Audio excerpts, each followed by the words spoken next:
এজাক বৰষুণৰ মাজেৰে আমি ৰাতিপুৱাতে উপস্থিত হ'লোগৈ দৰং জিলাৰ ঐতিহাসিক কস্কিয়া বুঢ়ীগোহাঁই থানত। আমি ভাবিছিলোঁ যে ৰাতিপুৱাৰ ভাগতে উপস্থিত হ'লে মানুহৰ ভিৰটো কমিব, আৰু সেয়ে হৈছে আচলতে মানুহৰ ভিৰটো কম আজি, কাৰণ বৰষুণ যিহেতু চলি আছে।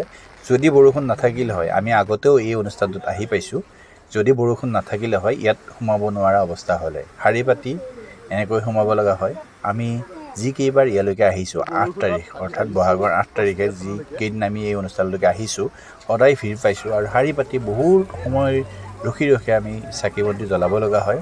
গতিকে আমি ভাবিলোঁ যে ৰাতিপুৱাতে আজি যাই আমি বুঢ়ীগোহাঁই থানত আমাৰ নৈবেদ্য আগবঢ়াওঁ। সেই হিচাপত আমি আহিলোঁ আৰু এনেকৈ ৰাতিপুৱাৰ ভাগতে আমি সময়খিনি পাৰ কৰিলোঁ। 7 বজাতে আহিছিলোঁ আৰু এতিয়া 8:15 হ'ল। আমি এতিয়া যাম ঘৰলৈকে। গতিকে আপোনালোকক সৰু সৰু ভিডিঅ'টোৰ জৰিয়তে দেখুৱাবলৈ চেষ্টা কৰিলোঁ। সঁচাকৈ বহুত ভাল লাগে ইয়াত আহি, ধুনীয়া ৰাইজৰ সমাগম হয়, বহু ভক্তৰ সমাগম হয়। কস্কিয়া বুঢ়ীগোহাঁই থান বুলি ক'লে এনেই এটা ভক্তিভাৱ আহি যায় সকলো ৰাইজৰে। গতিকে ভাল লাগিল আপোনালোকক ভিডিঅ'টোৰ জৰিয়তে দেখুৱাবলৈ চেষ্টা কৰিলোঁ। চাই থকাৰ বাবে বহুত বহুত ধন্যবাদ।